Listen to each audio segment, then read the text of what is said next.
Hello students, I hope you are doing well.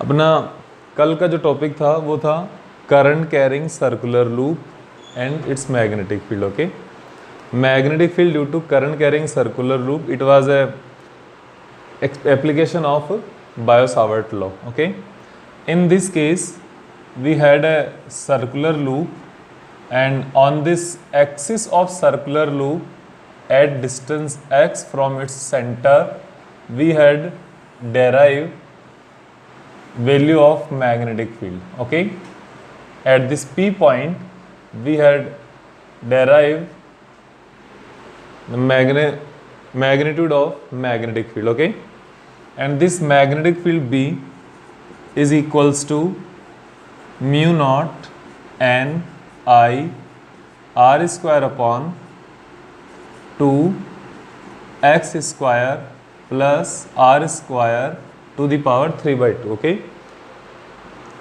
this was the formula, and if we want to find out its magnetic field at its center, so for its center this point P will approaches O, its center, ये इसको approach करेगा। ठीक है, तो x की distance क्या हो जाएगी यहाँ पे इसके सेंटर के लिए, x की डिस्टेंस यहाँ पे 0 हो जाएगी। तो x की डिस्टेंस 0 होने पर आप यहाँ पर x इक्वल्स टू 0 रखो और ये हो जाएगा B is equals to mu naught N I R square upon 2 R square to the power 3/2 mu naught N I R square upon 2 R cube equals to R square and R square cancel out and mu naught N I upon 2r। ये उस condition में है जब आपके पास n number of turns है किसी coil के। ठीक है ना, आपके पास ये एक कॉयल है या एक सर्कुलर करंट कैरिंग लूप है। कॉयल लूप का ही एक पार्ट होती है। ठीक है ना, जैसे लूप तो क्या होगा, एक सिंगल लूप होगा। ठीक है, एक सिंगल राउंड होगा, उसमें सिंगल भी हो सकता है डबल भी हो सकता है। लेकिन कॉयल का मीनिंग क्या है यहाँ पे, जब मल्टीपल राउंड्स हो 10, 15, 20, 100, 1000 ऐसे अगर राउंड हो वो कॉयल हो जाती है फिर। ठीक है ना, इसके सेंटर पर आपने मैग्नेटिक फील्ड फाइंड आउट कर लिया ये। ठीक है ना, ये फॉर्मूला हमने लास्ट वाले क्लास में भी डेराइव कर लिया था, लेकिन एक बार फिर से हमने इसको अच्छे से डेराइव कर लिया, वो आपने यहाँ पे देखना है। ठीक है ना, अब यहाँ पर एक चीज़ ये भी बनती है कि how we can draw the magnetic field lines for this circular current carrying loop. Okay, तो suppose this is a circular current carrying loop. Okay, and this loop is placed in this plane. Okay, this horizontal plane we have placed this circular loop. Okay, and the direction of current is like this. This is the direction of a current. Okay, and this one is the axis of this loop. ये इसकी loop की क्या है, axis है। And now we have to draw its magnetic field lines, कि how magnetic field line will pass from this loop. Okay, तो ये देखो आप मैग्नेटिक फील्ड लाइन किससे रिप्रेजेंट होगी, आपको मैंने बताया था जब भी एक छोटा सा लाइन एलिमेंट अगर आप कंसिडर करते हो, मान लो एक छोटा सा लाइन एलिमेंट आप कंसिडर कर लेते हो, तो क्या होगा, ये लीनियर की तरह थोड़ा काम करेगा। और लीनियर की तरह काम करने पर क्या करोगे, thumb will represent the direction of current and your fingers will represent the direction of magnetic field. Okay, तो इसको आप इतना पार्ट केवल कंसिडर करोगे तो इतने से पार्ट की वजह से मैग्नेटिक फील्ड की डायरेक्शन क्या होगी, यहाँ पर ये इस तरीके से बनेगी।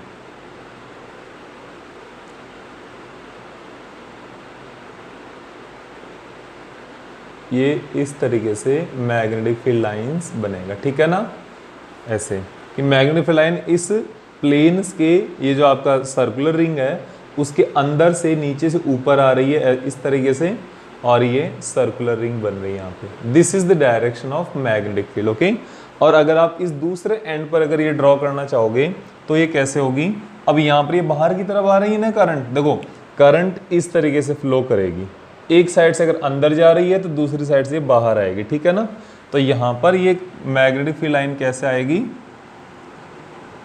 इस तरीके से जनरेट होगी। ठीक है ना, और जैसे ही इस तरीके से जनरेट होगी तो ये मैग्नेटिक फील्ड लाइंस हमेशा आपको पता है क्या बनाती है, क्लोज लूप बनाती है। ये मैं इसलिए मैंने वैकेंट छोड़ दिया कि नीचे से इसको एंटर कर रही है। I am just trying to making it three dimensional diagram, okay, and in this case also we will rub this part, okay, and now it is okay. And now in next, this is also a magnetic field line, and if you want to find out its magnetic field line at its center, then we have to consider this whole as a single circular loop. And if we are considering it's a single circular loop, then you can see that this is our magnetic, these are fingers will represent the direction of current, this current, okay, and this thumb will represent the direction of magnetic field line, okay. So this will be our magnetic field line in this way, okay.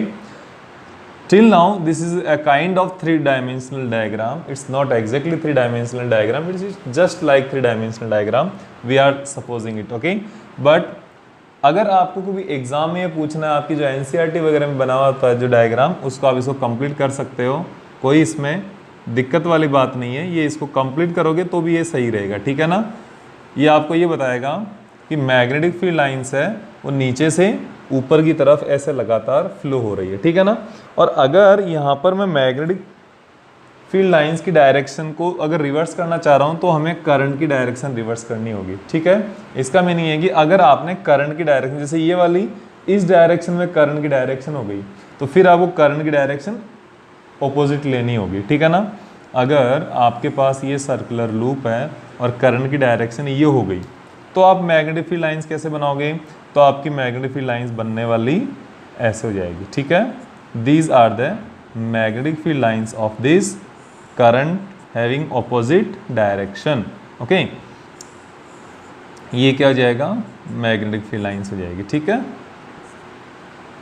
ये भी क्या हो जाएगी, magnetic field line हो जाएगी, यदि यहाँ पर करंट की डायरेक्शन क्या हो गई, ऑपोजिट हो गई, और यहाँ पर ही मैग्नेटिक फील्ड लाइन इस डायरेक्शन में आ गई, ठीक है ना।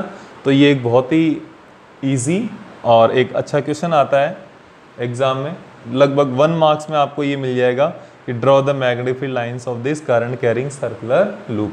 वहाँ पर क्या है, ये आपके पास सर्कुलर लूप के कारण उसके सेंटर पर मैग्नेटिक फील्ड की वैल्यू है, और ये सेंटर पर मैग्नेटिक फील्ड लाइंस हो गई, ठीक है ना।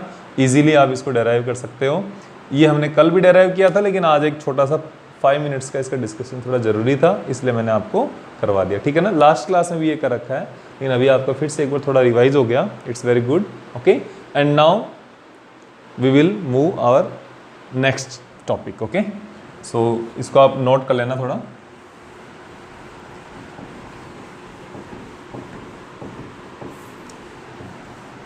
Our next topic is Ampere's circuital law, okay. And Ampere's circuital law is also very important law for the calculation of magnetic field, okay.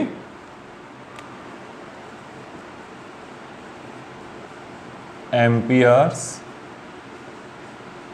circuital law, okay. It's not like circuit law, okay. Circuit law is given by Kirchhoff's, okay, but this is Ampere's circuital law, okay.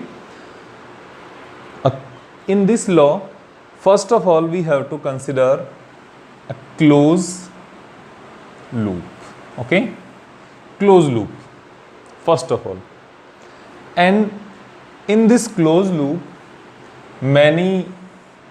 a large number of current carrying wires are there, which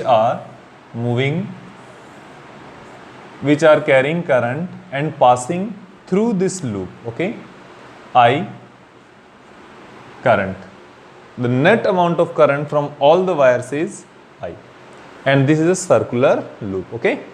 And now what we have to do, we have to define this Ampere's circuital law, okay. According to this Ampere's circuital law, line integration of a magnetic field, okay, line integration of a magnetic field through a closed loop is mu naught times of current passing through it, okay. I am just writing it in mathematical way.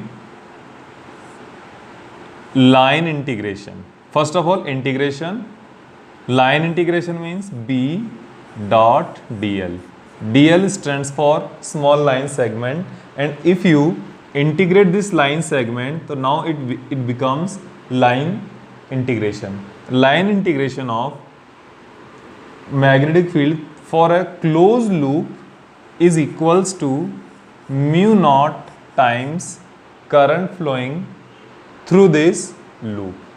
जितनी उस loop के through current pass होगी, ठीक है ना, loop के अंदर से जितनी करंट पास होगी उसके म्यू नॉट टाइम्स होगा, क्या होगा, line integration of magnetic field. लेकिन यहाँ पर एक चीज हो रहा है कि this is a close loop, तो क्लोज लूप के लिए क्लोज इंटीग्रेशन होगा, और क्लोज इंटीग्रेशन के लिए यहाँ पे हमें ये सिंबल लगाना पड़ेगा।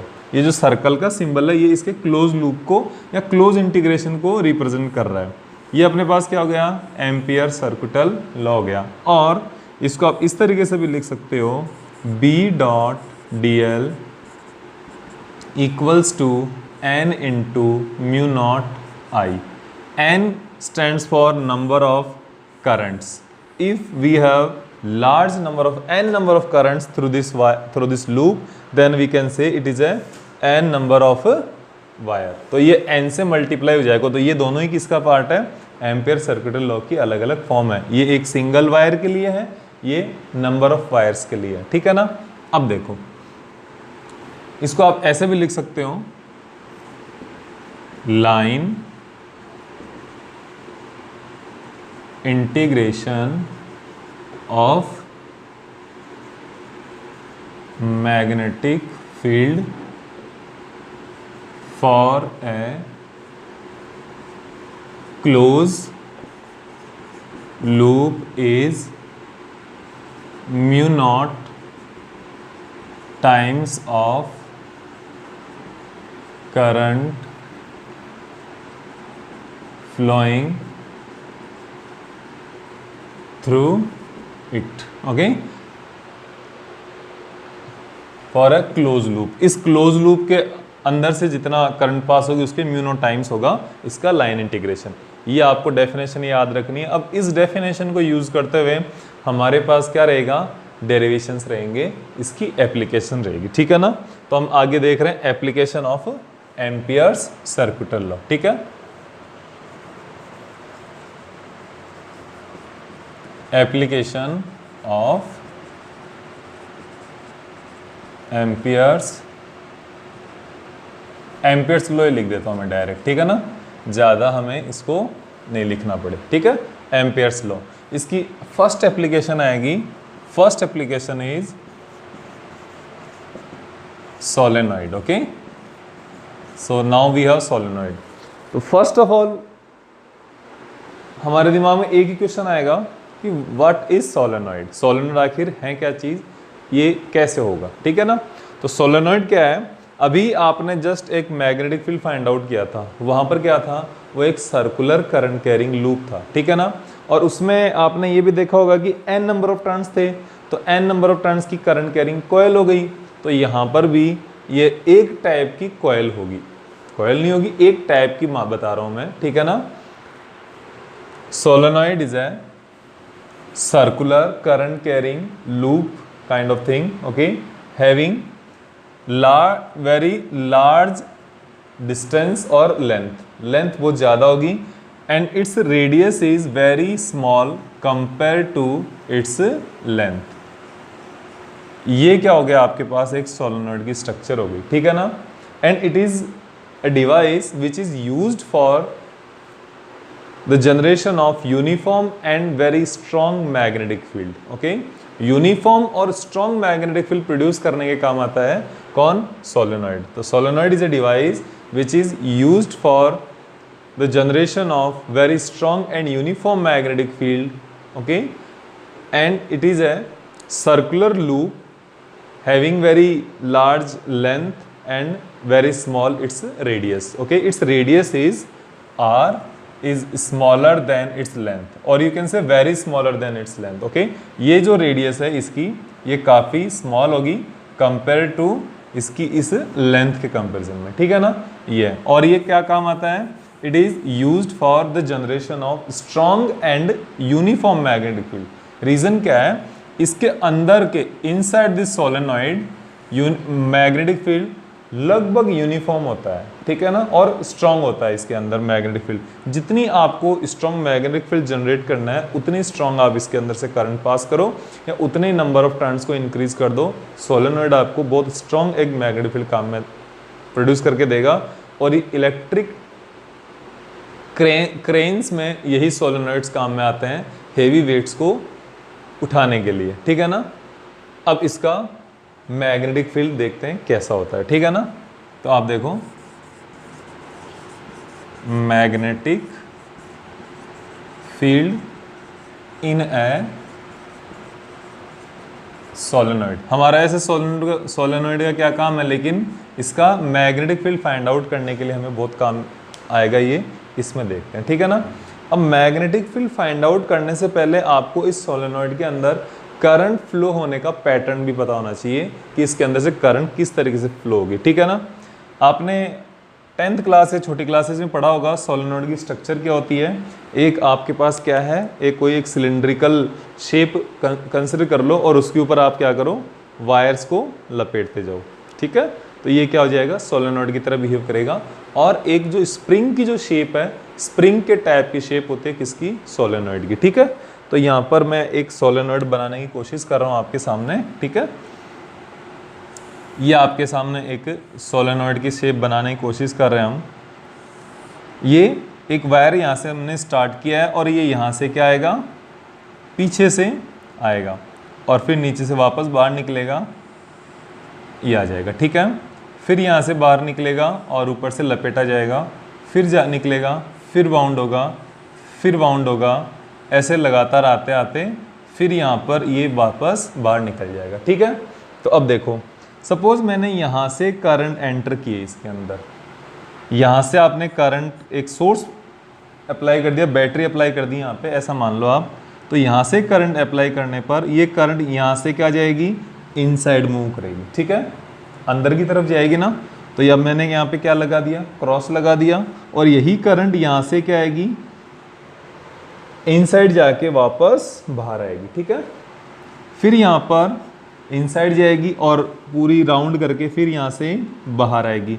इनसाइड को आप क्रॉस से रिप्रेजेंट करते हो, आउट गोइंग को या बाहर आने वाले को आप क्या करते हो, डॉट से रिप्रेजेंट करते हो।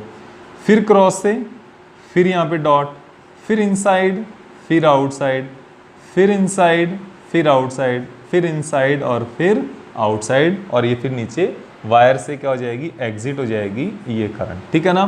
तो ये आपके सामने क्या हो गया, करंट का पैटर्न हो गया, ठीक है। अब एक बार ध्यान देना आप कि हम यहाँ पर अगर इस सोलेनॉइड के कारण अगर मैग्नेटिक फील्ड लाइंस ड्रॉ करना चाहें, ये फॉर्मूला याद रखना, अभी काम आएगा अपने पास, ठीक है। अगर आप एक सोलेनॉइड के कारण, सोलेनॉइड की वजह से मैग्नेटिक फील्ड लाइंस ड्रॉ करना चाह रहे हो, तो ये कैसे बनेगी मैग्नेटिक फील्ड लाइंस, देखो ये जो मैग्नेटिक फील्ड लाइंस बनेगी यहाँ पर, आप इसको देखो। सबसे पहले यहाँ पे करंट क्या हो रही है, अंदर जा रही है ना, इनसाइड जा रही है।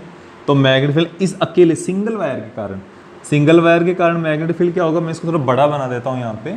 जैसे मान लो ये एक आपके पास है ऐसे, ठीक है ना, इस टाइप का, ऐसे मान लिया। तो यहाँ पे करंट अंदर जा रही है, तो इसके कारण मैग्नेटिक फील्ड लाइन कैसे बनेगी, इस तरीके से बनेगी, ठीक है। यानी आप इसको इस तरीके से बना सकते हो। ये क्या हो गई, मैग्नेटिक फील्ड लाइंस हो गई, ठीक है। फिर सेकंड वाले की कैसे बनेगी, इसकी इनसाइड करंट है, इसकी भी ऐसे बनेगी।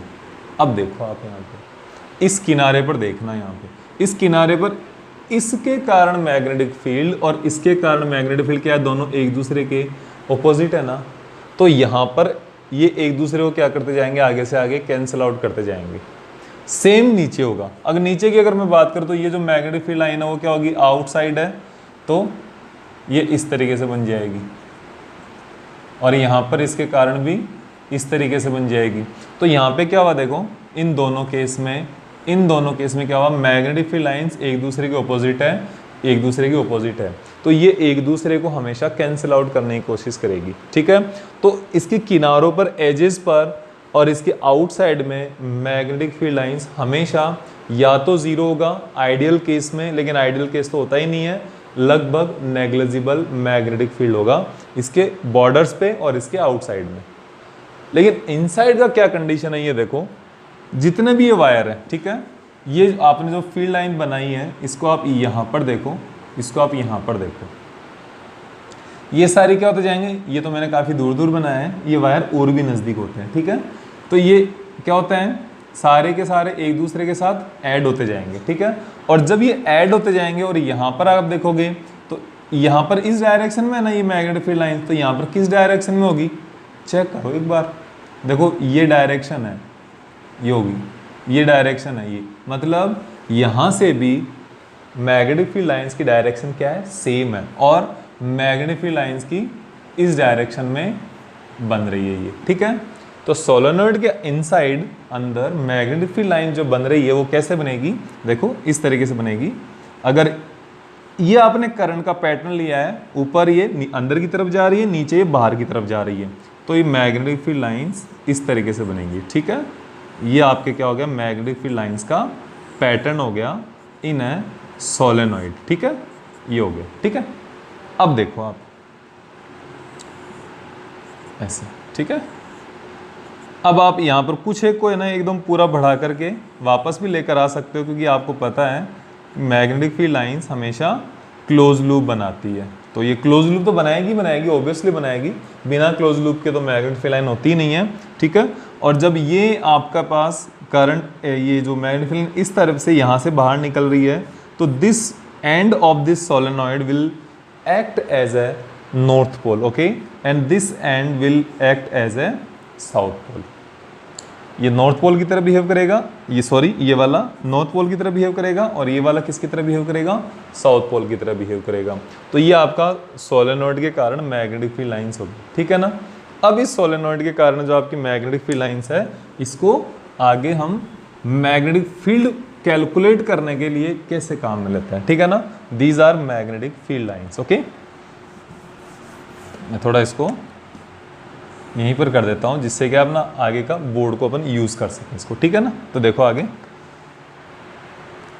देखो ये आपके पास क्या है, एक फिर से मैं सोलेनॉइड को ही बना रहा हूं, ठीक है ना।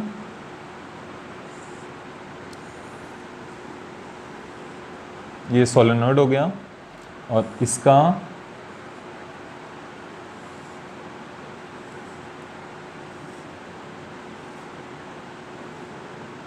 ये लो, ये सोलेनॉइड बन गया ना।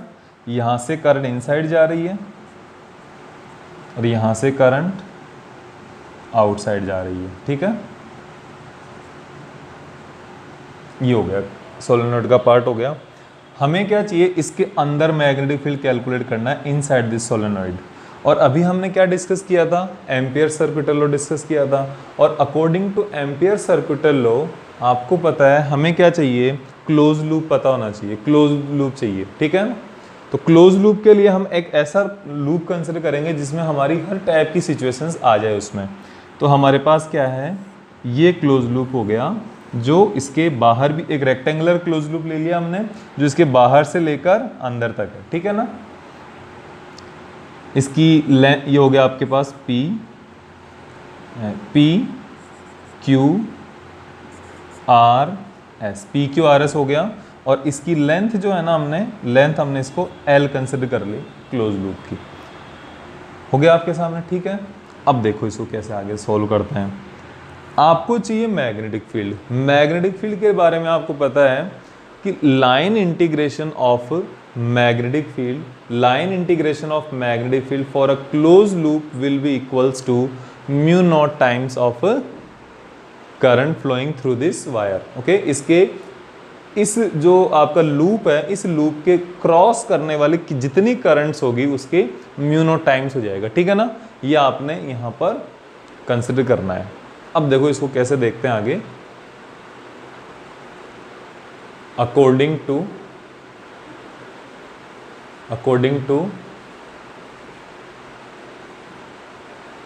एम्पियर्स सर्किटल लॉ, इसके अकॉर्डिंग क्या होता है पता होगा आपको, हमने अभी भी देखा था क्या होता है। B dot D L close integration equals to mu naught N I, क्योंकि यहाँ पे एन आई है, एन करंट्स है, क्योंकि यहाँ पे जितने नंबर ऑफ टर्न्स होगी उतने नंबर ऑफ टर्न्स ये इसके अंदर जाएगी, करंट इसके अंदर जाएगी। तो इस लूप के थ्रू तो क्रॉस कर रही है ना, इस लूप के अंदर से ही तो पास हो रही है ये, ठीक है ना। ये हो गया, नीचे वाली इसके अंदर नहीं है क्योंकि ये इस लूप के आउटसाइड है, बाहर की तरफ है, ये इस लूप के अंदर ये वाली करंट से केवल, तो म्यू नॉट एन टाइम्स आ गया, ठीक है। अब आगे देखो, पूरा लूप कितने पार्ट में डिवाइडेड है, 4 पार्ट्स में डिवाइडेड है, तो आपके सामने आ जाएगा B dot D L P Q, this one first part, plus B dot D L Q R, plus B dot D L R S P Q, Q R and R S, 3 हो गए, plus ये close नहीं आएगा अब, ठीक है, B dot D L, ये सारे क्या है, वेक्टर रहेंगे, क्योंकि लेंथ भी तो वेक्टर होती है कई इन केसेस में, मैग्नेटिक फील्ड और इलेक्ट्रिक फील्ड वाले केसेस में, equals to mu naught N I. ये हो गया आपके सामने, ठीक है ना। B dot D L P Q, B dot D L Q R, B dot D L R S and B dot D L S P, ये आपके 4 अलग अलग पार्ट आ गए इस एक लूप पे, ठीक है। अब देखना इसके लिए क्या लिखना मुझे, आप सब पहचान जाओगे यहाँ पे, integration B D L cos theta P Q, P Q के लिए कॉस थीटा आ गया, प्लस सबको ओपन कर दो, B D L cos theta Q R, plus B D L cos theta R S, plus B D L cos theta S P equals to mu naught N आई।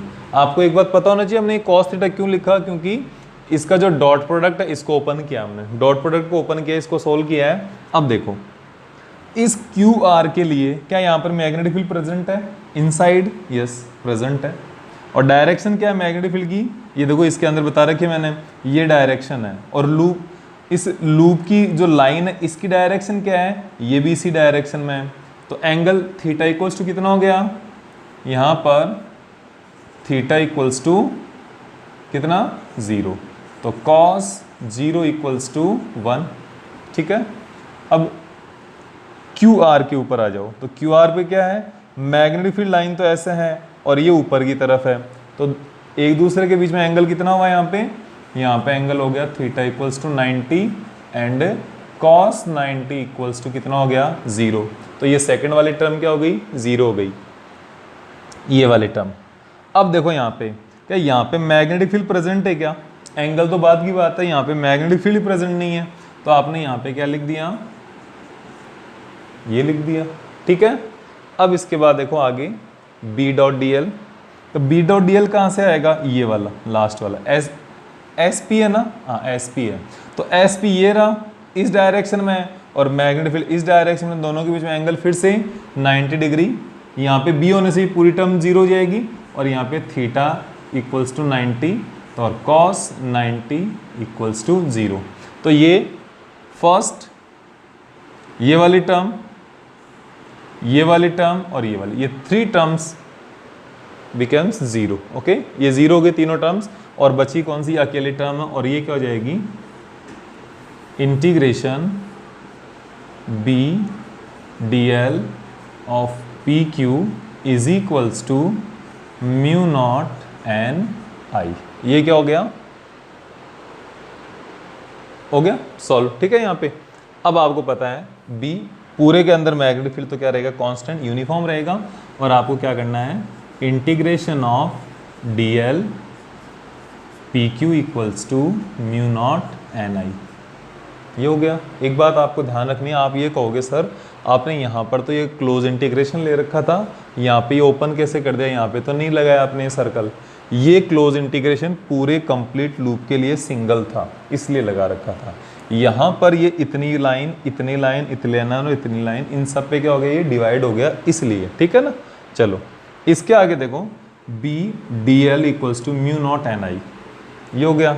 अब B D L की value क्या हो जाएगी, D L integration means ये जो पूरा line है, पूरी जो लेंथ है, ये इसका इंटीग्रेशन का पार्ट होगी भाई, यहाँ से लेकर यहाँ तक के लिए। तो ये हो जाएगा total L equals to mu naught N I, ठीक है। बी इक्वल्स टू क्या आ जाएगा, B is equals to mu naught N I upon L, ठीक है। ये आपके पास मैग्नेटिक फील्ड आ गया। और आपको पता है इस टर्म को आप कैसे लिख सकते हो, B is equals to mu naught small n I, and where small n is equals to capital N upon L. Capital N is a number of turns, total number of turns, and L is a length. So small n will be number of turns per unit length. Okay, number of turns in unit length is represented by small n. तो ये आपके पास क्या आ गया, एक solenoid के कारण magnetic field की value आ गई, ठीक है ना। तो स्टूडेंट्स ये अपना सोलेनॉइड आज का topic, and the next topic will be toroid which we will discuss tomorrow. Okay, thank you.